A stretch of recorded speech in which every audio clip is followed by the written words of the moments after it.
কেমন আছো তোমরা সবাই? আশা করছি সবাই খুব ভালো আছো, আমিও ভালো আছি। আজ রবিবার, এখন বাজে সকাল 9:30 থেকে 9:45টার মাঝখানে। আর এখন দেখো বাবা বেরিয়ে গেছে, আমি আর মা বসেছি জলখাবার খেতে। জলখাবার, আমি, মা আর অনেক অনেক গল্প। আমি বুঝতে পারছি না আমি মাকে কী বোঝানোর চেষ্টা করছিলাম, অনেক ভালো কিছু জ্ঞান দিচ্ছিলাম আর মাও তাতে মাথা নাড়ছিল। কী সেটা এখন আর মনে নেই। আর যেহেতু মানে আওয়াজ বন্ধই আছে, সেজন্য আমি জানতেও পারছি না, আওয়াজটা রেকর্ড হয়নি। যাই হোক, খাওয়া দাওয়া করে একটু ভেবেছিলাম যে জিনিসপত্র গোছাবো, অনেক কিছু কাজই ছিল, আজ একটু বেরোনোরও কথা ছিল আমার আর মায়ের। তার মধ্যেই দেখলাম সকাল থেকেই আকাশ একটু মেঘলা মেঘলাই হয়ে আছে। তো প্রথমে কথা ছিল যে আমি আর মা সকাল থেকেই বেরোবো, একদম সকালে উঠে মা রান্নাটা করে নেবে, তারপরে আমি আর মা বেরিয়ে যাব।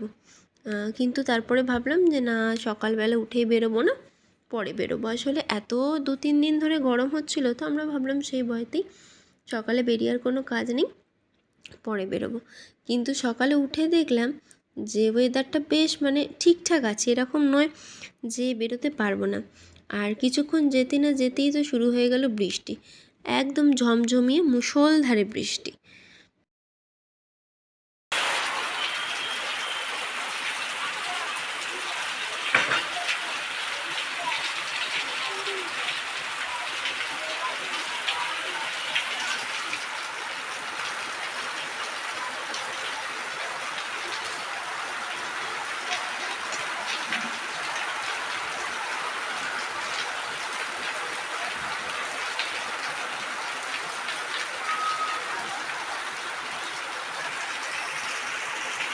বৃষ্টি দেখে অন্য দিনের মতো আজকে আর অত আনন্দে ছিলাম না, কারণ আমাদের সেকেন্ড প্ল্যান যেটা ছিল, একটা তো ছিল সকাল থেকে বেরোবো, তো সেটা তো আগে ক্যান্সেল হয়েই গেছিলো। আর সেকেন্ড প্ল্যান ছিল যে খেয়ে দিয়ে উঠে বেরোবো। তো খেয়ে দিয়ে উঠে একটা অন্য রকমের প্ল্যান ছিল। এবার তখন মনে হচ্ছে যদি খেয়ে দিয়ে উঠে যাওয়ার প্ল্যানটা ক্যান্সেল হয়ে যায়, তখন একটা সমস্যা দেখা দিতে পারে, কারণ ওটা একটু বড় সড়ো প্ল্যান ছিল, মানে একটুখানি খরচা সাপেক্ষ প্ল্যান ছিল। তো সেই জন্য কিন্তু মা আমায় খুব আশ্বাস দিয়েছিল যে কোনো ভয় নেই, কিচ্ছু হবে না, এতক্ষণ ধরে 3-4 ঘন্টা ধরে থোড়েই বৃষ্টি হবে, কোনো চিন্তা নেই, তুই জামা কাপড় বের কর, সব রেডি কর, আমরা ঠিক বেরোতে পারবো। তো যেমন কথা তেমন কাজ, আমি ওই ঘরে ছোটো ঘরের যে জামাগুলো কেচেছিলাম সব গুছিয়ে টুছিয়ে নিয়ে বড় ঘরে চলে এলাম জামা কাপড় পরতে। তো আজকে আমার মায়ের অ্যাকচুয়ালি ডেট ছিল, আমি আর আমার মা ডেটে গেছিলাম, তোমরা শর্টে সবাই দেখতে পেয়েই গেছো। আমি আর মায়ের মুভি ডেট ছিল। তো আগের বারে যখন অন্য এক সিনেমা, মায়ের পছন্দের একটা সিনেমা এসেছিলো সিনেমা হলে, মা অনেকবার বলেছিল যে নিয়ে যেতে, কিন্তু আমারই সময় হচ্ছিল না নিয়ে যাওয়ার মতো। আর তারপরেই মায়ের অপারেশন হয়ে যায়, তো আর যাওয়া হয়নি। তো সেই জন্য আমরা ঠিক করি যে না, মানে আমি একদম এবারে বলেছিলাম যে আমি যাবই, তো মানে যাই হয়ে যায় তোমাকে আমি নিয়ে যাবই। তো যেমন কথা তেমন কাজ। আর মা বললো চল যখন যাবো তাহলে আজকে দুজনে মিলে সেম সেম জামা পরি, ম্যাচ করে।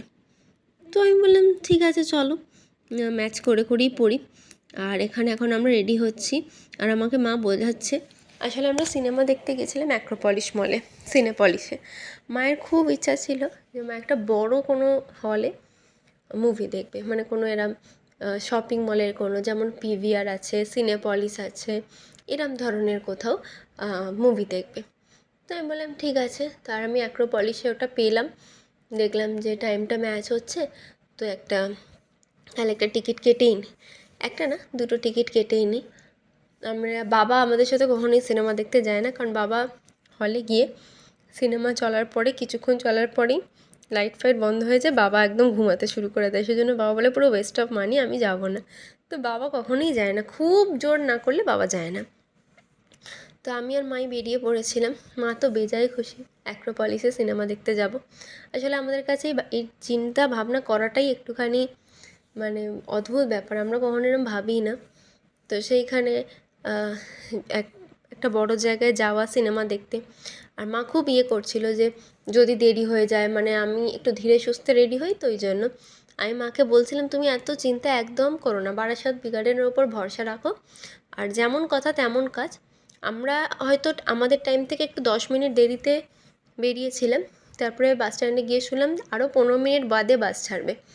কিন্তু তারপরেও আমরা 1 ঘন্টা আগে পৌঁছে গেছি। মানে এত জোরে বাস যায় যে আমরা 1 ঘন্টা আগে পৌঁছে গেছি। আর এত জোরে বাস যায়, আমার মা অনেক দিন বাদে বারাসাত বি গার্ডেনে উঠে একদম ভয়ে ভয়ে বসেছিল যে এই মারে কি ওই মারে। যাই হোক, অ্যাক্রোপলিসে এসে এখন আমাদের টিকিট চেক ইন করানো হয়ে গেছে। এখন আমরা বসে আছি। আমাদের মুভি ছিল অডি 4-এ, তো অডি 4-এর বাইরেই বসেছিলাম আমি আর মা। মোটামুটি আমরা বেশিক্ষণ যে বসেছি তা নয়, 15-20 মিনিট বসেছিলাম, তারপরেই ঢোকানো স্টার্ট হয়ে গেছিলো। আর মুভিটা ভীষণ ভালো ছিল। আমরা দেখতে গেছিলাম আমার বস, একটু অন্যরকম কনসেপ্টের মুভি। হ্যাঁ, খুবই ভালো, একদম নতুনত্ব একটু। আর আমার বেশ ভালোই লাগে। উইন্ডোজ প্রোডাকশনের কোনো সিনেমাই আমার এখনও অবধি খারাপ বলে মনে হয়নি। তো যাই হোক, মানে সিনেমাটা দেখে প্রচণ্ড খিদে পেয়েছিল। মানে একদম পেটের মধ্যে আমার তো মনে হচ্ছিল হাতি দৌড়াচ্ছে। আমার সত্যি খুব খিদে পেয়েছিল। আসলে আমি অফিসে ওই সময় একটুখানি কিছু খেয়ে দিয়ে তারপরে বেরোই, তো সেই জন্য ওটাই আমার মানে হয়ে গেছে। তো আমি তো এই জায়গাতেই অ্যাক্রোপলিসের পাশেই তো আমার অফিস ছিল আগে, তোমরা তো জানোই, দেখেওছ আমি পিজিতে ছিলাম। তো এখানে কোথায় কি রেস্টুরেন্ট সেগুলো আমাদের জানা। তো মা ওখান থেকেই একটা, আমরা অত কোনো স্পাইসি বা ফ্রাই আইটেম খেতে ইচ্ছা হচ্ছিলো না দুজনের কারোর, তো বাইরে বেরিয়ে অন্য কিছু ভেবেছিলাম খাবো, দেখতাম। কিন্তু তারপরে মা এই দ্য সাউথ আইল্যান্ড এই রেস্টুরেন্টটা দেখে বলে চল এখানেই যাই, এখানে হয়তো সাউথ ইন্ডিয়ান ফুড পাওয়া যাবে। আর গেলাম, গিয়ে আমরা নিয়েছিলাম একটা মশালা ধোসা আর একটা লাস্সি, সুইট লাস্সি। তো দুটোই খেতে খুব ভালো ছিল আর একদম রিজনেবল প্রাইস। এরম নয় যে প্রচুর দাম নিয়েছে, এত রংচঙের রেস্টুরেন্ট খুব দাম নিয়েছে, একদমই না। একদম রিজনেবল প্রাইস ছিল, দুজনেরই খুব পছন্দ হয়েছিল। সবচেয়ে বড় কথা, ধোসাটা আমরা একটাই নিয়ে, আমি আসলে আরেকটা অর্ডার করতে যাচ্ছিলাম, আমি ভাবছিলাম একটা স্যান্ডউইচ অর্ডার করব। কিন্তু মা বললো না করিস না, আগে দেখ ধোসাটা কিরম কী হয়। সত্যি ধোসাটা এতটাই বড় ছিল যে আমরা দুজন খেয়েছি একদম ঠিকঠাক। মানে একজন হলে এটা বেশি হতোই, মায়ের তো হতোই, আমারও হতো বেশি। আর লস্যিটাও খুব ভালো ছিল। তো এসব খেয়ে দে এইবারে বাড়ির পথে রওনা দিলাম।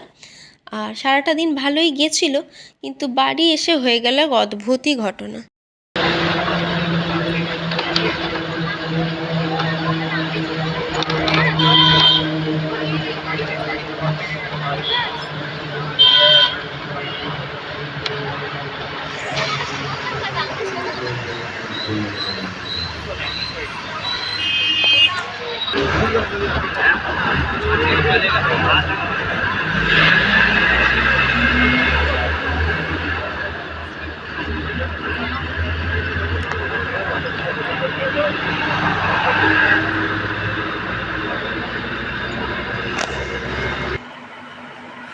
বাড়ি এসে গেছি আমরা, সারাটা দিন ভীষণ ভালো কাটিয়েছি, সত্যি ভালো কাটিয়েছি।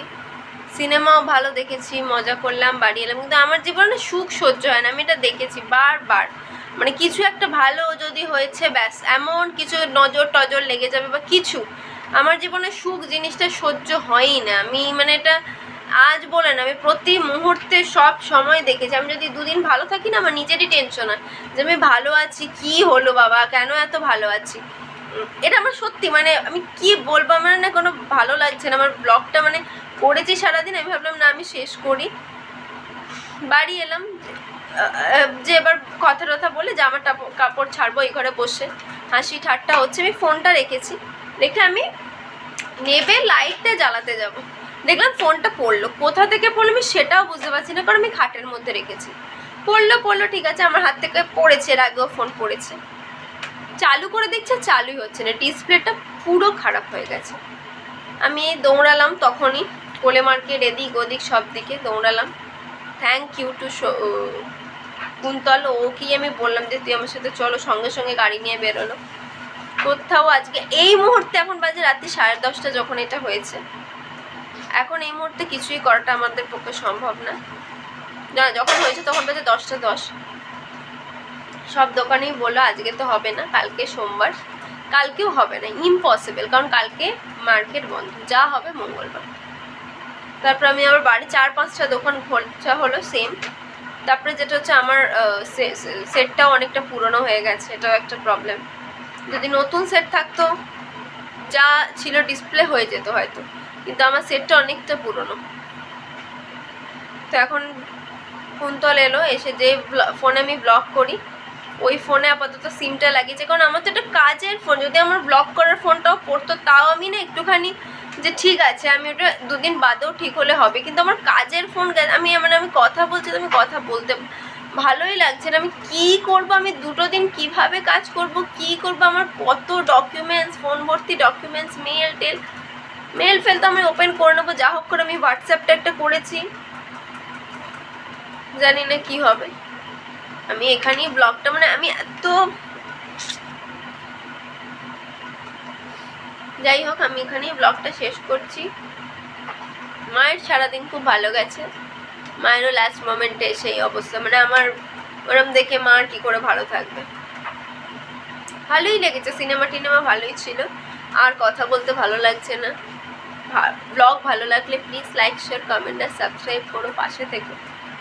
আমি আসলে কি বলবো আমি কিছু নিজেও বুঝতে পারছি না, সেজন্য আমি কিছু বলতেও পারছি না। আমি এটাই বুঝতে পারছি যে আমার মুখটা অত্যধিক সাদা লাগছে, কেন লাগছে তাও জানি না, অত্যধিক কালো হয়ে গেছে কিন্তু সেটাতে নাম সাদা লাগছে। যাই হোক তোমরা ভালো থেকো, সুস্থ থেকো, প্লিজ ফোন টোন একটু সামনে টামনে রেখো। কেউ থেকে হাত পা গজিয়ে গিয়ে আমার ফোনটা যে উল্টে পড়েছে, হাত পাই গজিয়ে গেছে, তাছাড়া আর কিচ্ছু হয়নি। যাই হোক আমি রাখি এবার, টাটা, গুড নাইট, দেখা হবে নতুন দিন নতুন ব্লগে। আশা করছি নতুন ব্লগে তোমাদের এটাই জানাবো যে আমার ফোন ঠিক হয়ে গেছে। দেখো যদি একটু টাকাও লাগে আমি টাকা দিয়েও ঠিক আছে, আমার ফোনটা আমার ঠিক হতে হবে। একটা বলেছে 1000 থেকে 2 এর মধ্যে লাগতে পারে, আমি তাও যে ঠিক আছে। আমি একটা রুটি খাবো, 2টো রুটি খাবো না, 2টো রুটি দেওয়া আছে, কিন্তু আর কিছু বলার নেই। আপাতত আমি এটাই বলে এখানে শেষ হই। খাইনি কিছু, এখন বাজে প্রায় 11:15, খেয়ে নিই এবার, কালকে তো অফিসও আছে, সব গোছাতেও হবে। তো টাটা, প্লিজ সবাই ডাকো যাতে আমার ফোনটা ঠিক হয়ে যায়, আমি সব ফোনে জিনিস পেয়ে যাই। Good night, tata.